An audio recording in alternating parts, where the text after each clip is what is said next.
Olá a todos e a todas, sejam bem-vindos e bem-vindas à nossa quinta aula do curso Múltiplas Linguagens para o Ensino Médio.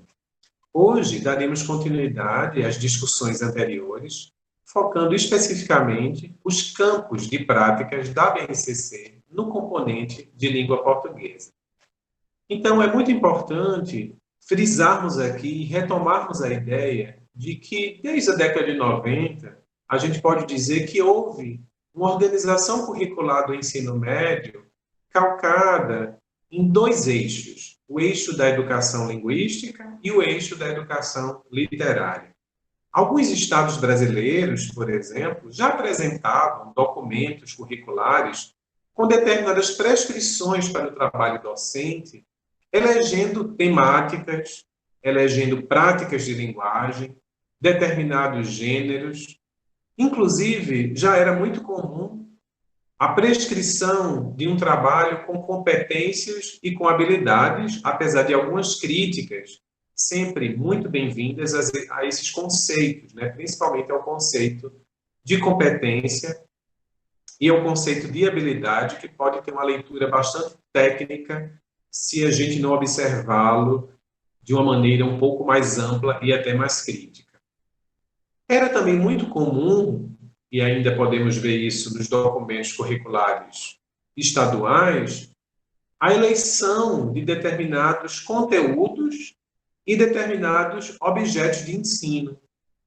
E o que a gente pode dizer é que havia e ainda há uma predominância da linguagem verbal, oral e escrita.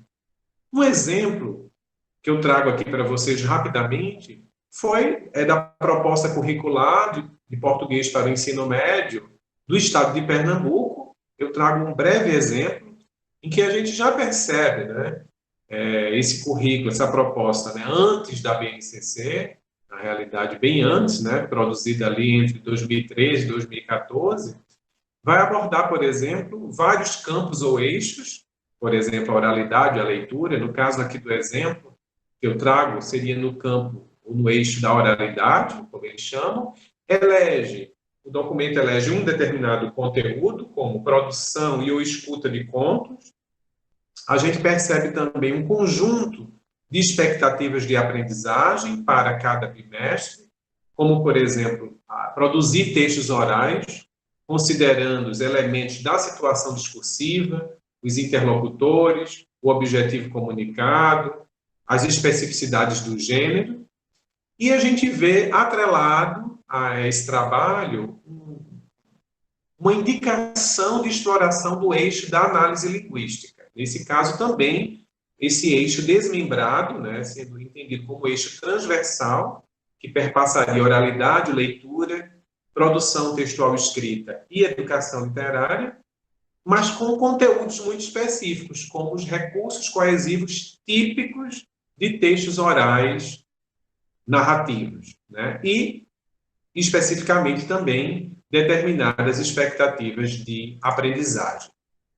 O que a gente vê um pouco como novidade, do ponto de vista do currículo oficial, né, a gente pode dizer que a BNCC inaugura, no campo do currículo oficial brasileiro, o trabalho mais específico e sistematizado com as múltiplas linguagens, porque várias obras, né, inclusive esse livro que estamos nos baseando para fazer esse curso, Múltiplas Linguagens para o Ensino Médio, assim como outros da editora Parábola, já sinalizavam a importância de trabalhar, seja com a pedagogia dos multiletramentos, seja com as múltiplas linguagens, seja com os próprios gêneros das mais diversas esferas.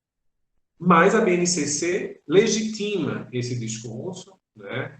É um documento curricular também que acaba fortalecendo um trabalho mais integrado com alguns componentes curriculares, como artes, educação física e língua estrangeira, em que nós vemos um conjunto de 7 competências e cada competência com algum microconjunto de determinadas habilidades, de 3 a 5 habilidades, que já exploramos aqui, por exemplo, em algumas aulas. E eu posso também dizer que alguns professores de outras de outros componentes curriculares já estão trabalhando nessa lógica das múltiplas linguagens. Eu trago aqui um texto, né, produzido por um professor de educação física, que circulou no WhatsApp para divulgar um trabalho feito com a sua turma em um segundo ano do ensino médio de um Instituto Federal no Rio Grande do Norte, no campus de Parnamirim. O professor Alisson Batista faz um trabalho com figurinhas, né, com stickers, e ele vai explicar por que ele fez esse trabalho, né, com figurinhas, diz que realizou uma releitura desse gênero, né, atribuindo a ele uma perspectiva educacional. Além disso, ele escolhe um tema, ele diz que vai abordar, né, abordou com seus alunos um tema muito importante, que é a desigualdade de gêneros, na realidade, a desigualdade de gênero no esporte.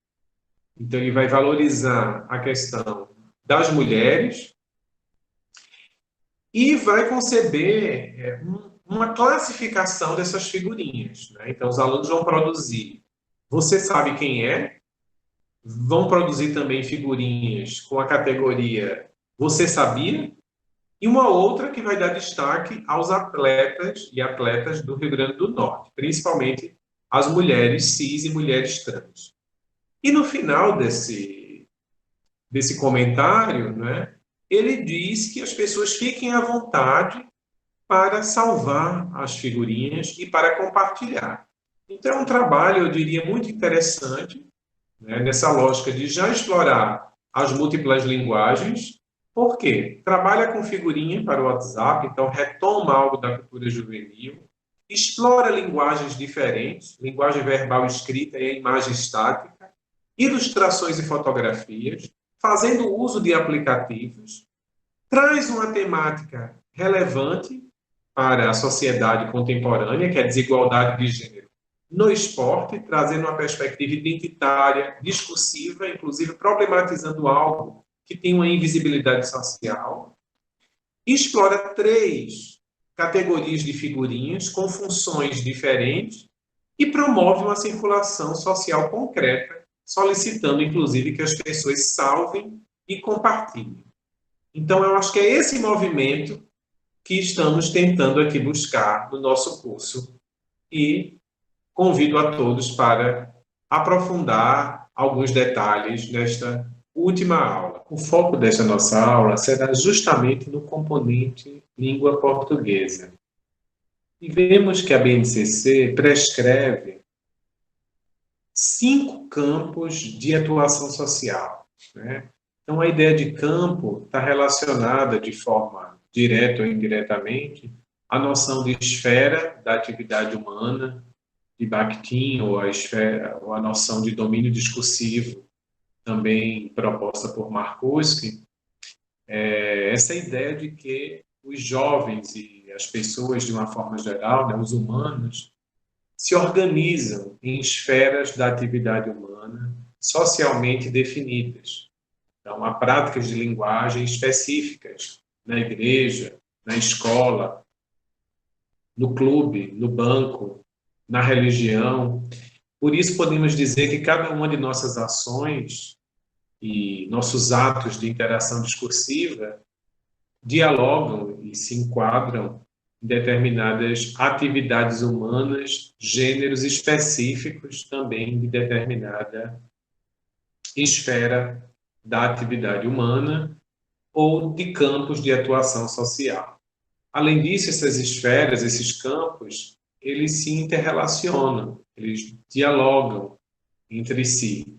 Por isso que a própria BNCC traz um conjunto de mais ou menos 53 habilidades para o trabalho com língua portuguesa ao longo do ensino médio, mas, ao mesmo tempo, sinaliza de forma muito interessante que 17 habilidades são gerais, né? 32%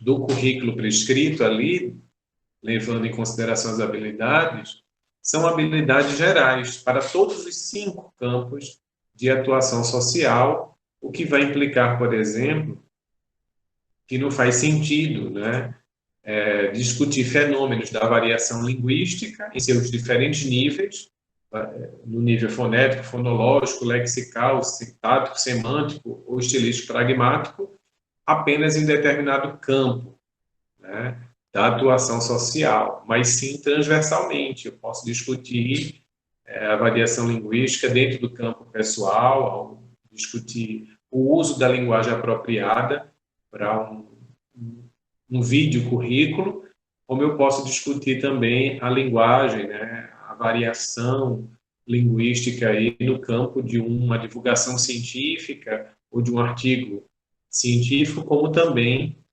de uma crônica ou de um artigo de opinião, né? Então, isso é muito interessante, que a gente vai vendo algumas habilidades que vão perpassar por todos esses campos de atuação humana, alguns que já discutimos em aulas anteriores, né?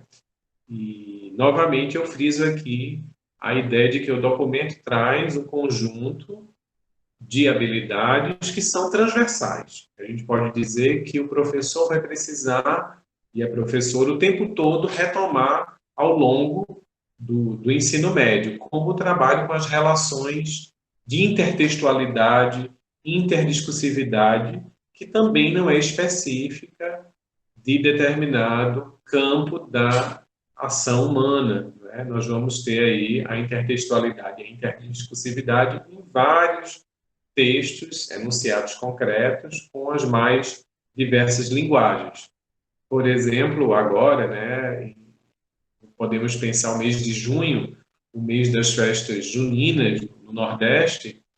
Lembrei-me de um brincante, um quadrilheiro e também designer gráfico, o João Pedro Coelho, que fez algumas ilustrações, né, e que retoma, por exemplo, versos de canções, né, como da canção Que Nem Giló, de Humberto Teixeira e Luiz Gonzaga, em que o Pedro Coelho faz uma ilustração com 3 personagens e retoma esse verso, recontextualiza Saudade assim faz doer e amarga que nem geló, em que essa saudade ela vai além de uma saudade geral, porque está pensando ali na saudade do brincante, na saudade do quadrilheiro, na saudade de dançar quadrilha, em uma época, no ano, né, em que as festas juninas tiveram que parar, pelo menos no âmbito do brinquedo popular chamado de quadrilha. E aí as pessoas começam a divulgar essa arte, né, do Pedro Coelho, e algumas pessoas fazem postagens como: eita, que vai ser difícil esse mês, né, com a arte que o Pedro fez de um brincante também, aí com a máscara, né, e a máscara vai simbolizar justamente esse momento de pandemia, e a gente vê que esses textos começaram a circular na esfera digital, mas houve o convite para que ele fizesse uma exposição, né, e uma projeção em alguns prédios na cidade de Belém. E aí a gente também vai ver novamente ali uma personagem, né, com máscara, e alguns versos de canções, como Meu Coração tá que nem fogueira, né, mas o que é que significa, na época de pandemia, no mês de junho, um coração está que nem fogueira, sem poder dançar, sem poder sair, né? E assim a gente vai vendo como essa intertextualidade, essa interdiscursividade perpassa todo esse processo de produção textual, e por isso que ela é transversal em todos os campos de atuação humana, né?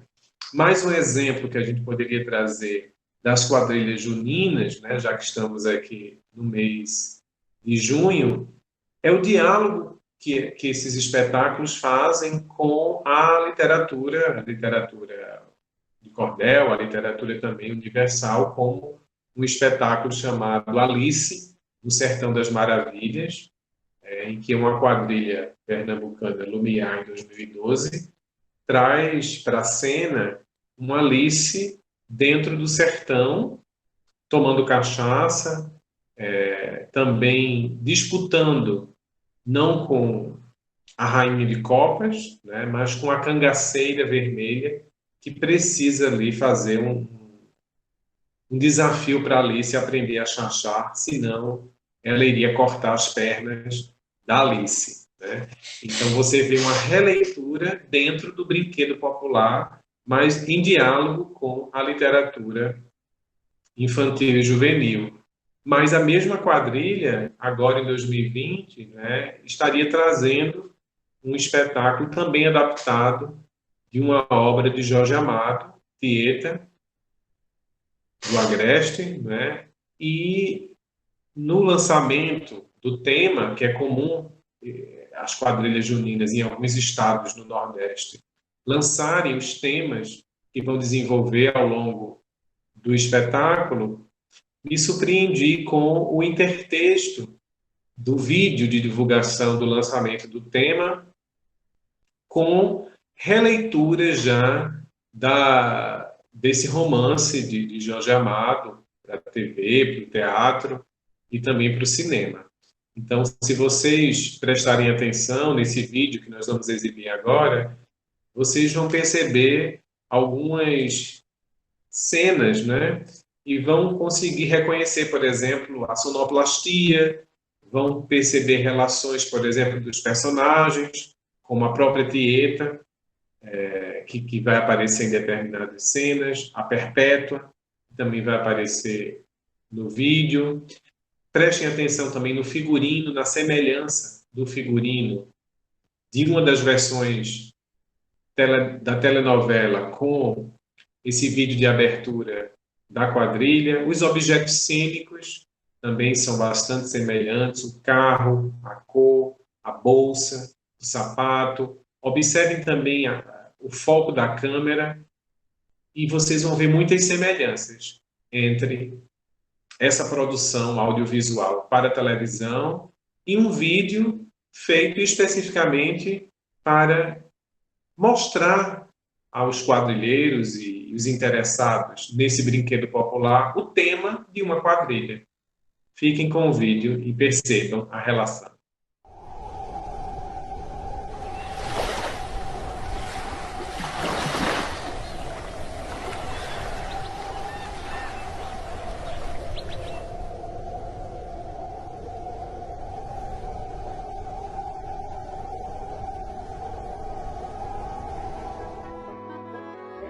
Começo por avisar. Não assumo qualquer responsabilidade pela exatidão dos fatos. Não ponho a mão no fogo.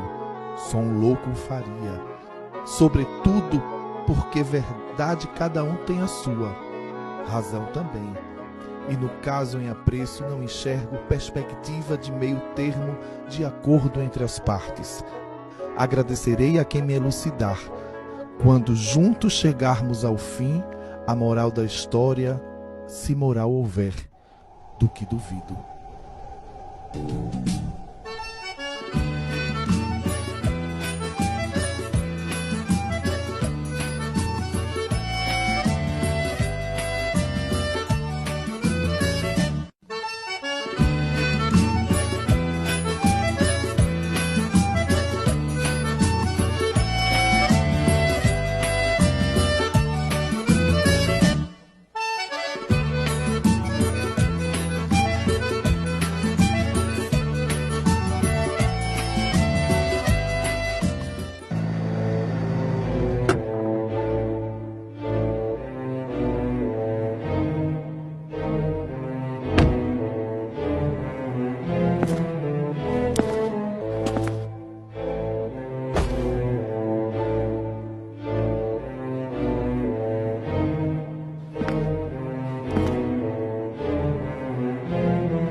brilha mais do que milhões de sóis e que a escuridão conhece também. Existe alguém aqui, fundo no fundo de você, de mim, que grita para quem quiser ouvir quando canta assim: eita, eita, eita, eita.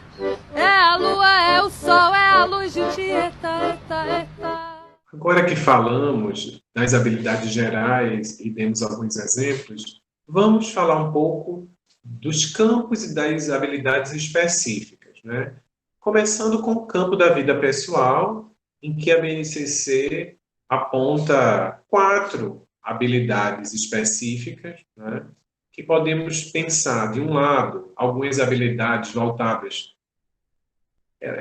A interpretação que temos são habilidades que se relacionam com as identidades juvenis e com as culturas juvenis. Um exemplo muito prático seria trabalhar com a cultura de fãs, mas também vemos algumas habilidades que se preocupam com as juventudes e com o trabalho, e aí numa relação de identidade e apresentações, né, como perfis de redes sociais ou até mesmo de vídeo currículo. A gente vê uma grande ênfase na possibilidade dos estudantes e das estudantes aprenderem a se apresentarem por meio de textos multimodais, diversos, utilizando diferentes também ferramentas digitais, para falar de si de formas muito variadas, considerando diferentes situações e objetivos. E aí a gente poderia até pensar, né, que um trabalho possível seria visitar o Museu da Pessoa, que é um museu virtual e colaborativo, que está aberto para que as pessoas possam registrar sua história de vida e que tem uma relação com a vida pessoal, porque é esse o foco desse campo, né? Conhecer um pouco dessa vida pessoal, mas também as formas de expor essas identidades a partir da produção de textos multimodais e multissemióticos. No Museu da Pessoa é possível encontrar várias histórias de vida, também de vários jovens, mas também de adultos e de idosos, e várias coleções, né? Então, é um trabalho que possibilita a produção textual, oral, escrita e também multimodal, de leitura e de produção. Um outro exemplo que a gente poderia trazer aqui, é muito interessante, é pensar na produção, como a própria BNCC propõe, de forma colaborativa. Esse é um termo bastante enfatizado, é produzir, mas não sozinho, né? Produzir de forma colaborativa e socializar essa produção, como vimos lá nos exemplos da arte do Pedro e também do vídeo da quadrilha. São produtos coletivos, né? E um individual e outro coletivo, mas que precisam socializar. E a BNCC dá algumas dicas, por exemplo, que o professor pode trabalhar com playlists comentadas, de preferências culturais e de entretenimento, revistas culturais, fanzine, exine, pode divulgar livros, séries, filmes, histórias em quadrinhos, peças. É um foco na vida pessoal, né? Do campo da vida pessoal. Então é importante repensar, refletir criticamente de que forma esses gostos, identificar algumas identidades, algumas afinidades, fomentar também determinadas comunidades, né? Isso é muito importante e por isso eu convido vocês a assistirem um vídeo feito por uma escola de ensino médio e vamos assistir o que você anda lendo durante a pandemia.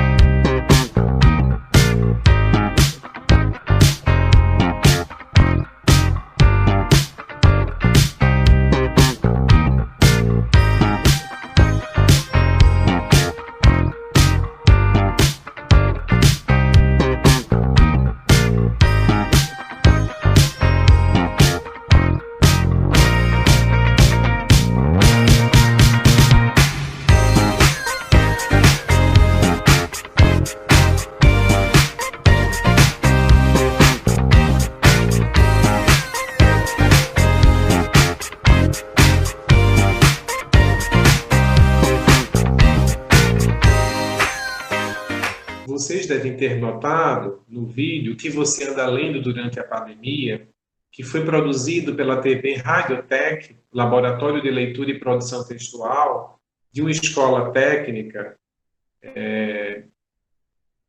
em Floriano, em que o professor Ribamar Júnior, de língua portuguesa, lá no Piauí, discute com seus alunos um conjunto de práticas de leitura e de produção textual, inclusive com textos multimodais, né? Então, esse exemplo que ele fez agora, em tempos de pandemia, mostra a apropriação, assim como o professor Alisson, de Educação Física, se apropriou das figurinhas, né?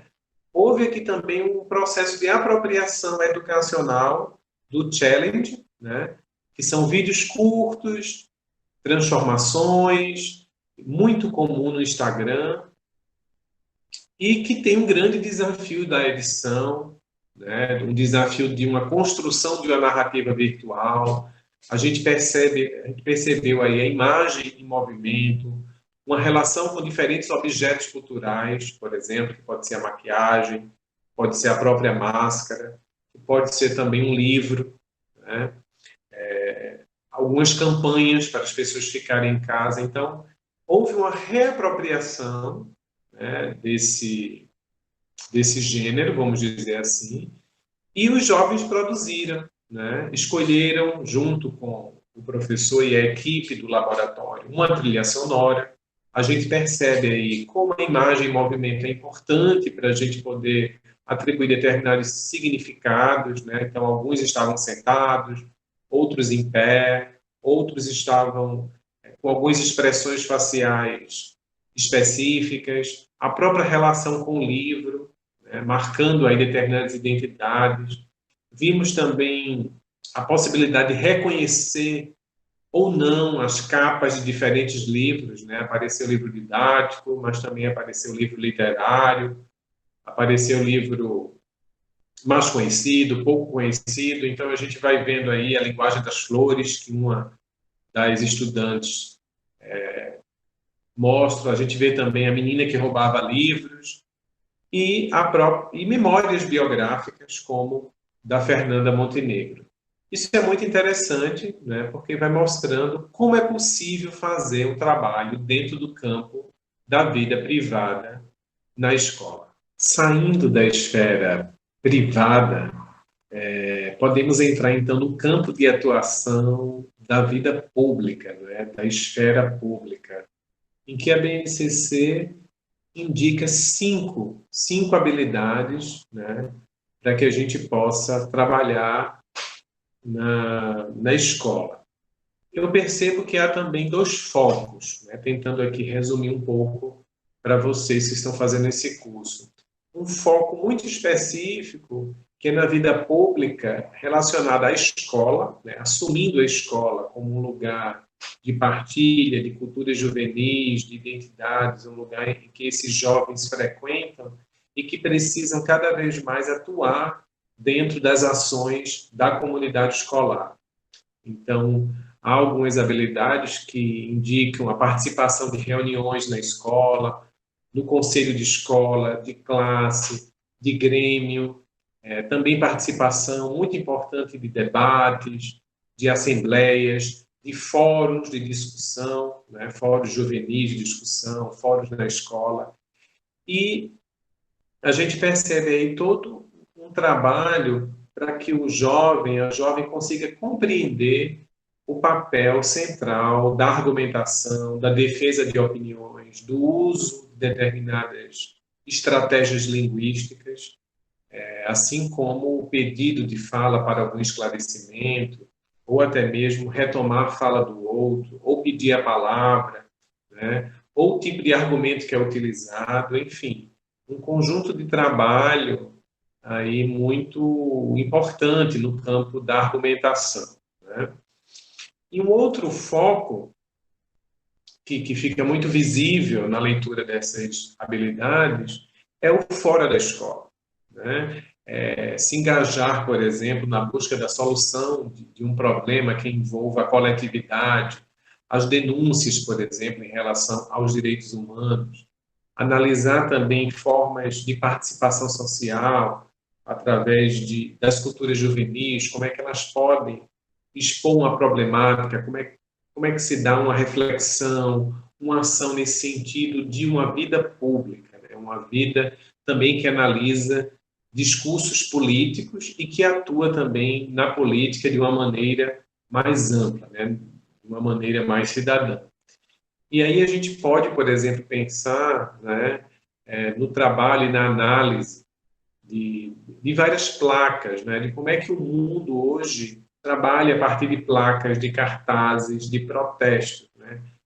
Vocês podem ver aí algumas imagens em que protestos no mundo, tanto no Ocidente como no Oriente, utilizam cartazes com múltiplas linguagens, né? A gente vê um trabalho com diferentes fontes, cores, diferentes designs, design gráfico, né? Tamanhos. Então a gente vê cartazes grandes, pequenos, ilustrações, fotografias, símbolos, né? E muito interessante também a gente ter já um primeiro protesto, pensando aí nessa cultura digital, né? Também na cybercultura, um primeiro protesto na Espanha, né? Contra a lei da mordaça, feito por holograma, né? Algo muito pertinente para esse tempo de isolamento social. Então, como é que se dá esse protesto virtual, né? Ao mesmo tempo, a gente vê também determinados cartazes, né? Principalmente após vários crimes que vêm acontecendo, e muitos, né? Com a questão racista, né? Com crimes que envolvem, né, racismo de alguma forma, e que a gente vê todo um protesto e uma voz social que diz, por exemplo, tire o seu sorriso do caminho que eu quero passar com a minha dor, né? E retomando aí a canção A Flor e o Espinho, de Alcides Caminha, Guilherme de Brito e Nelson Cavaquinho, mas falando agora de dor, né? E tire o seu sorriso do caminho, né? Isso é muito interessante porque a gente começa a ver como essa intertextualidade é possível dentro, novamente, de práticas sociais situadas em diversos campos, né?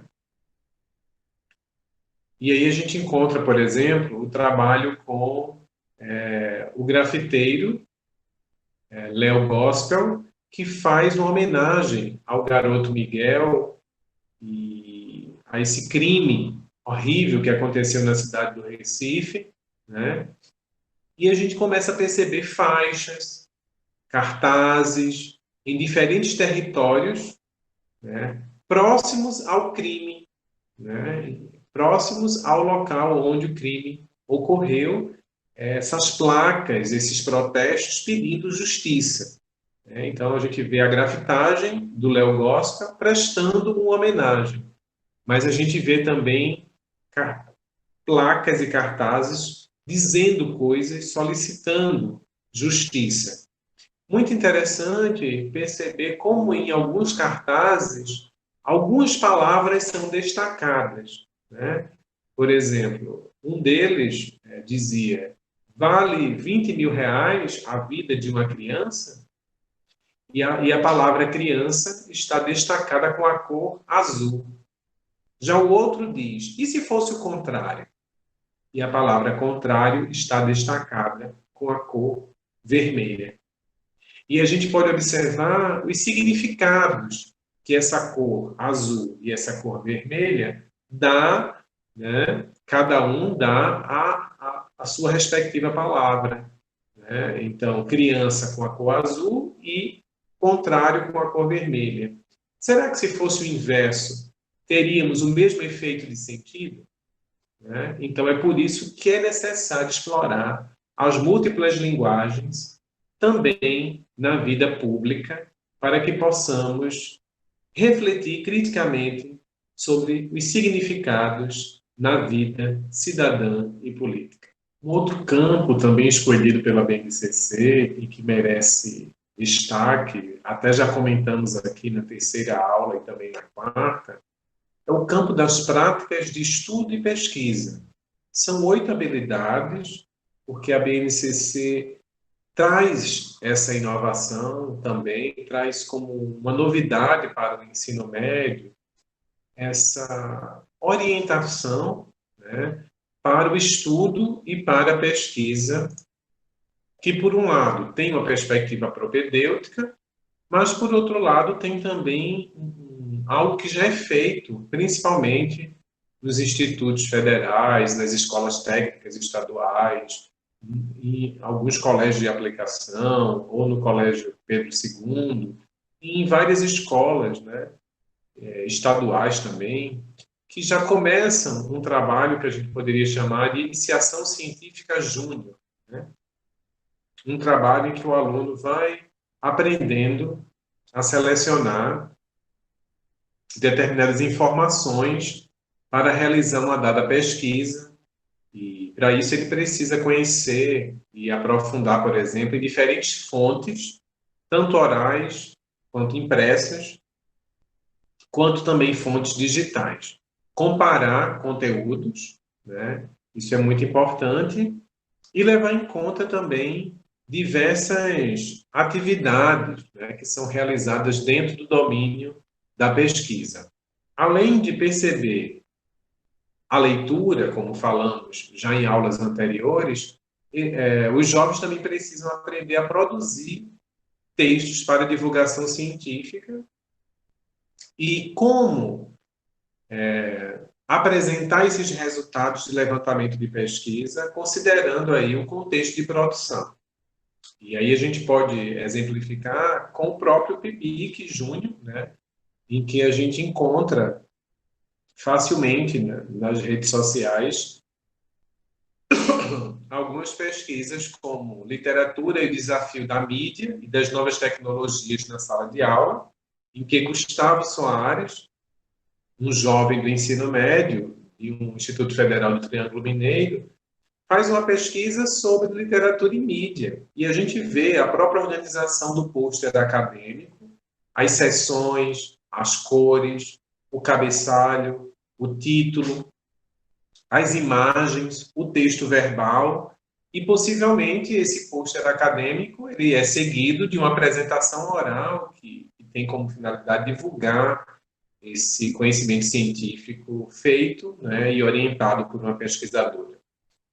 Um outro trabalho também do mesmo Instituto Federal do Triângulo Mineiro é o trabalho de Rafaela Freitas, Estudo de Negrinha, de Monteiro Lobato, e a valorização da cultura afro, em que a gente vê, novamente, uma semelhança, né, do pôster acadêmico, uma aprendizagem, né, que se faz dentro desse campo da pesquisa, de uma forma composicional do gênero, aspectos temáticos, mas também aspectos estilísticos.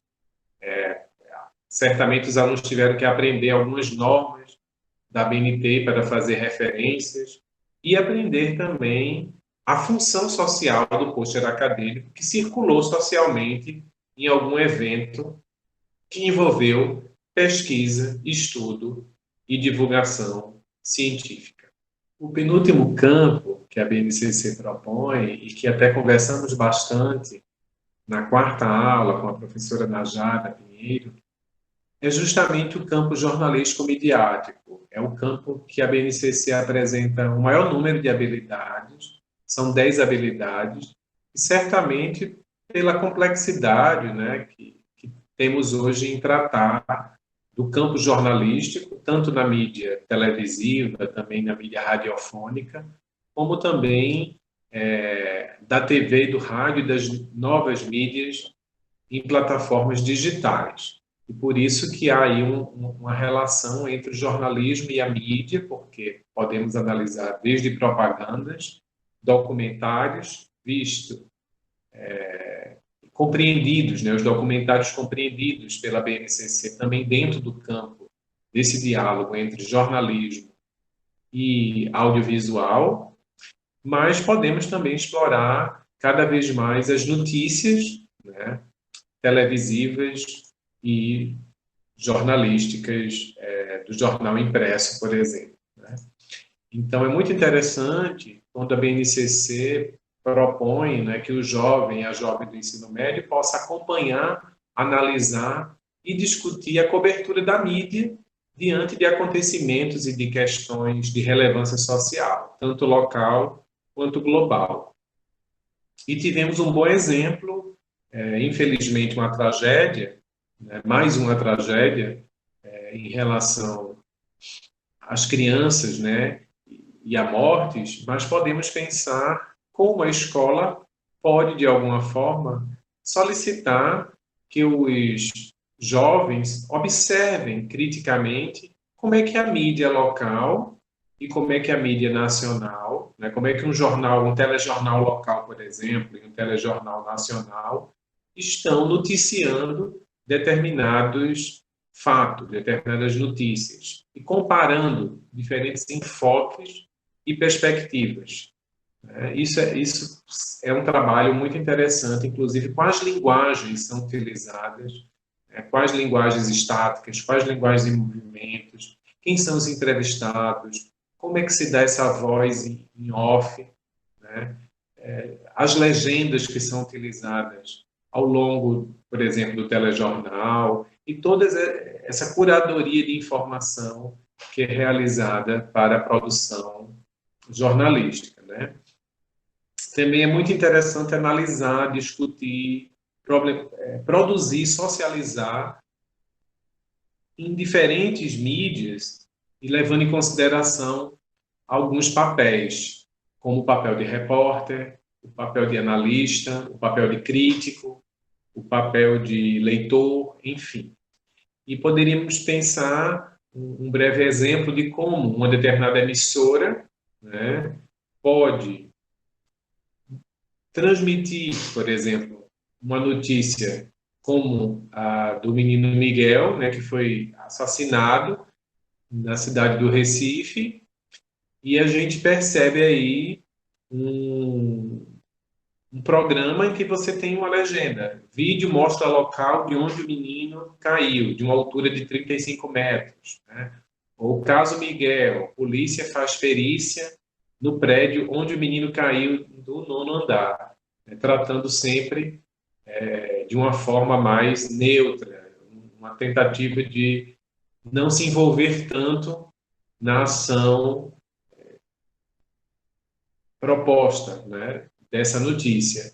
Mas também encontramos um jornal recente, né, e local e feito por um jovem, né? Isso é muito interessante porque acredito que em tempos de pandemia esse jovem teve aí com serviço de streaming, né, ele conseguiu fazer o Alan News TV, e ele coloca informação, opinião e credibilidade aqui, é um dos slogans, né, do programa de televisão, e ele faz um noticiário onde destaca as notícias da semana, e ele trouxe também essa notícia, né, assumindo aí um ar de muita crítica. Ele fala da impunidade do nosso Brasil, ele faz críticas, ele se posiciona, ele brinca, ele diz, tinha milho nesse angu, tinha nada de milho, era uma espiga gigante, né? Usa aí vários jargões e ditados populares, se aproximando também de um jornalismo mais popular e comum em determinadas emissoras, né? Ele, inclusive, faz uma denúncia, né, a Sari Cortez Real, e é muito interessante comparar a produção local, né, de um jovem na internet que dá essa notícia de uma forma interessante, usando um serviço de streaming com 2 telas, e a gente percebe ali todo um trabalho que ele vai fazendo ao vivo, inclusive, o que é muito interessante perceber como é que ele usa esse ao vivo para dar determinada credibilidade e se comporta perante a tela, né, como eu estou aqui fazendo, e ao mesmo tempo jornais locais de emissoras e jornais mais nacionais também, ou até mesmo internacionais. Então, esse campo jornalístico-midiático abre muitas possibilidades para o trabalho com as múltiplas linguagens na sala de aula. Inclusive, no livro que lançamos em 2013, há um capítulo dedicado ao telejornal, o que já indica a relevância desse trabalho específico, né? Como também temos um capítulo dedicado ao documentário. Então, são essas múltiplas linguagens que perpassam as nossas vidas. Finalmente, chegamos ao último campo, né, que a BNCC se aponta, que é o campo artístico-literário. É um campo muito importante, talvez um dos mais importantes, ou mais importante, para o ensino médio, porque é justamente o campo que vai possibilitar o trabalho com a palavra. O trabalho com a palavra oral, o trabalho com a palavra escrita, o trabalho com a palavra dita, o trabalho com as artes, né?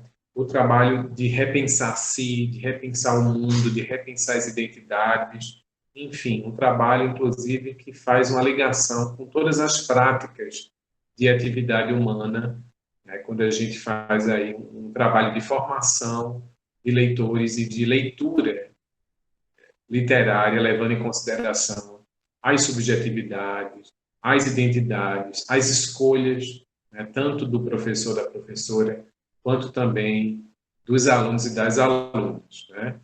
Eu diria que é uma inovação, a gente ainda não sabe muito como é que os estados vão se adaptar a essa nova forma de trazer o texto literário, né, de escolarizar o texto literário, porque a gente vê ainda a BNCC um pouco frágil dentro desse campo, né? Ela indica 9 habilidades, né?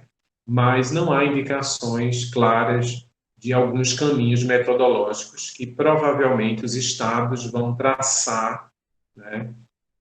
Cada um levando em consideração também as peculiaridades, as literaturas também locais, né? De determinados contextos. Mas o que é importante é que o documento ele também não é um documento fechado, como acontece em alguns países, que ditam e prescrevem uma lista de autores e obras canônicas, né? Então, é um documento que aponta para a importância da análise de obras significativas, tanto brasileiras quanto de outros países, principalmente de países que mantêm aí uma relação com a língua portuguesa e suas culturas, mas também a literatura indígena, a literatura africana e a latino-americana. Então, não é um currículo, vamos dizer, nacionalista, como acontece em alguns outros países. É um currículo que abre possibilidades de um diálogo, né? Um diálogo justamente de visões de mundo, um diálogo em que eu posso trabalhar com outros textos, e aí eu posso, por exemplo, buscar lá em Pepetela, né, um livro, por exemplo, como O Planalto e a Estepe, né, eu posso justamente pegar neste romance, né, em que o racismo é discutido, né, em que o narrador, Júlio, né, descreve onde nasceu, lá em Huila, no sul de Angola, e começa a falar da sua família, dos tempos de escola, e ao mesmo tempo ele tem uma irmã, Olga, que declara que não gosta de negros, né? Então o racismo vai aparecendo ali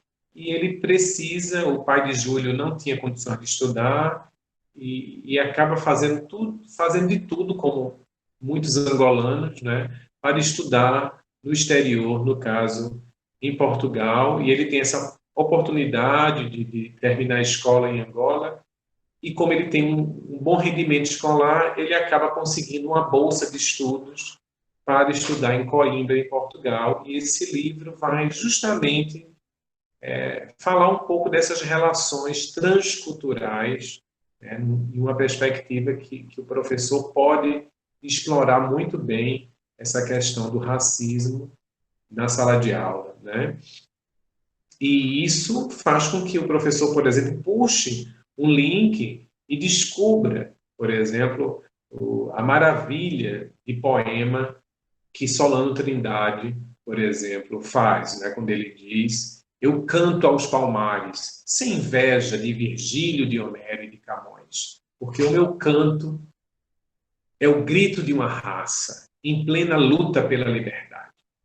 Então, quando Solano Trindade canta a liberdade, né, quando Solano Trindade faz uma afronta ao racismo ali já no início da primeira metade, né, do século XX, em Recife, na cidade dos Palmares, né? Enfim, ele tem aí uma reflexão muito interessante, assim como outros e outras escritoras, mas o professor pode, né, trazer os poemas de Solano Trindade, ouvir várias vezes, analisar, perceber a sonoridade, perceber a performance, analisar nas entrelinhas, né? E fazer, inclusive, paralelos, como uma peça, Negra Palavra, Solano Trindade, né? Que vai trazer, por exemplo, aspectos sonoros, pausas, interpretações. Podemos ver, por exemplo, uma performance, né, desse grupo Palavra Negra, que a gente pode observar um pouco como é que esse poema, O Tempo Jogou Prata sobre a Minha Cabeça, é interpretado. Prestem atenção, por exemplo, na performance, na voz, no corpo, na luz que vai aparecer no vídeo, no movimento cenográfico, né? Percebam como é que versos como sou tambor de mensagem ou sou cenário de balé universal ganha vida na voz e no corpo desses atores negros que fazem tão bem um trabalho de interpretação artística com versos de Solano Trindade. Apreciem, contemplem. O tempo jogou prata sobre a minha cabeça.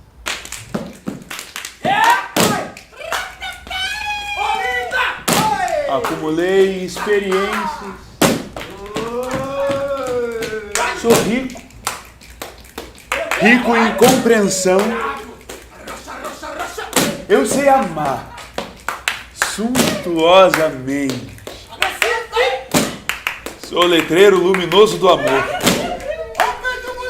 O tempo jogou prata sobre a minha cabeça. Sou tambor de mensagem. Sou cenário de balé universal. Nunca serei tubo, nem morte. Nunca serei parada, nem fim. Mas eu não poderia falar da esfera literária, né, desse campo de atuação artístico-literário, sem falar também da importância do professor e da professora, e isso a BNCC traz novamente, analisar as relações intertextuais e interdiscursivas entre obras de diferentes autores, né, como a gente está propondo aqui, um diálogo de Pepe Tela com Solano Trindade, mas também de gêneros diferentes, de momentos históricos diferentes, explorando, inclusive, a literatura comparada, a literatura escrita, oral, com outras artes em geral. Como é que elas se alimentam e como é que elas se retroalimentam. São palavras que a BNCC vai mostrando um pouco desse caráter dialógico da própria literatura.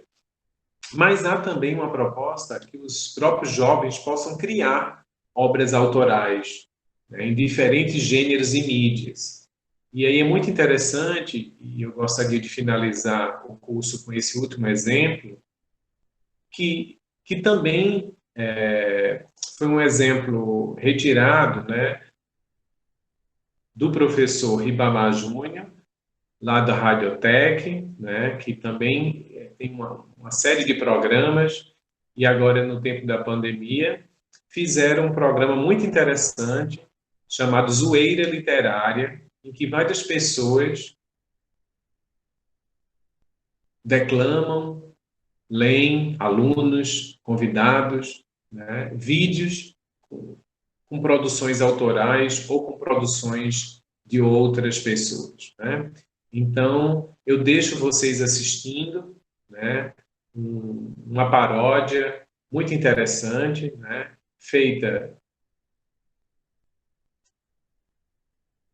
por uma escritora, né, Simone Rodrigues Viana, foi gravado por Hannah Araújo e se chama E daí, Jair, né, que faz um intertexto, uma paródia com E Agora José, né, de Carlos Drummond de Andrade. Né? Então, você tem aí um poema que faz um diálogo muito interessante. E observe no vídeo a escolha da imagem, né, a escolha de alguns símbolos nacionais. Procurem observar como essa paródia é rica em detalhes e como ela vai brincando com as palavras e brincando com o poema. Né? Eu gostaria também de agradecer a todos e a todas por participar do nosso curso e deixo vocês contemplando, apreciando este poema, esta paródia, esse discurso, esta linguagem, ou, melhor dizendo, as múltiplas linguagens. Foi um prazer estar aqui. Agradeço novamente à editora Parábola, aos colegas, né, que comigo fizeram aqui essa parceria, Márcia Mendonça, Ângela Dionísio, Najara. Foi um prazer participar de mais uma produção coletiva e a gente termina perguntando: e daí, Jair? Fiquem bem, fiquem na paz e até a próxima possibilidade de interação.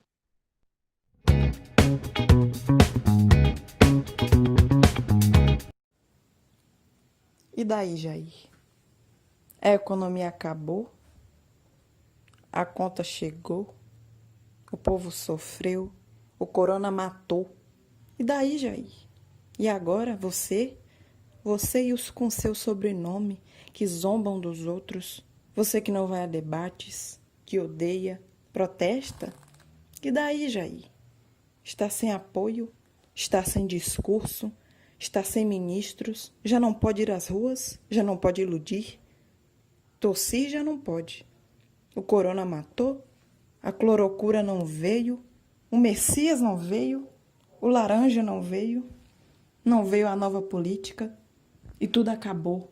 E tudo fugiu. Tudo morreu. E daí, Jair? Com o Brasil na mão, quer acabar com o isolamento. Não existe o bom senso, quer morrer no poder. Mas o poder secou. Quer ir para seu partido não existe mais. Jair, e daí? E daí, Jair?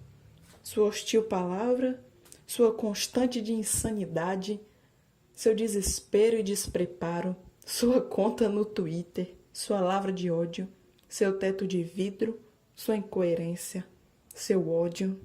E daí? Se você gritasse, se você governasse, se você tocasse a astronomia de Tony Icke, se você caísse, se você cansasse, se você morresse, mas você não morre. Você é duro, Jair. Sozinho no governo, qual Nero e Narciso, sem teogonia, sem seus aliados para se proteger, sem uma ditadura que fuja da justiça, você foge, Jair. E aí, Jair? Vai para onde?